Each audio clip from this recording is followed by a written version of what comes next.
গছজোপাৰ তলতে তাই শুই আছে। তাইৰ বাবে ঔষধ এবাৰ গুঠি আছো। তাই চাগে বৰ কষ্ট পাই আছে।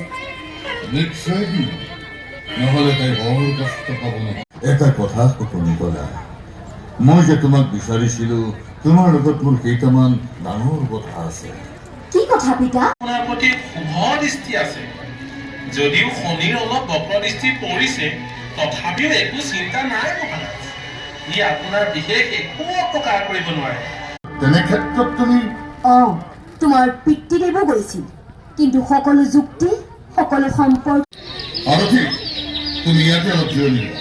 মই সেই চিকাৰটোৰ সন্ধানত যাওঁ। সি অলপতে হঠাৎ হেৰাই গ'ল, তাৰ কিন্তু আজি ৰক্ষা নাই। ৰবা, তুমি ইয়াতে ক্ষন্তেক অপেক্ষা কৰা। কোনো ৰাজ্যৰ ৰজা যেন লাগিছে। পাছতো মোৰ চিনাকি দিব পাৰিম। নিশ্চয়। শকুন্তলা, তুমি ইয়াতে অলপ লোৱা, মই অতিথিলৈ পানী আনো। এতিয়ালৈকে একো খবৰ পোৱা নাই। একো খবৰ পোৱা নাই বুলি এতিয়ালৈকে হাত সাৱটি বহি আছে নহয়। নাই মানে কি নাই মানে? হা, কি নাই মানে?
মই বাৰে বাৰে কৈছো যে কোনো শকুন্তলাক চিনি নাপাওঁ, কোনো আশ্ৰম নাৰী নাই, আপুনি যাব পাৰে।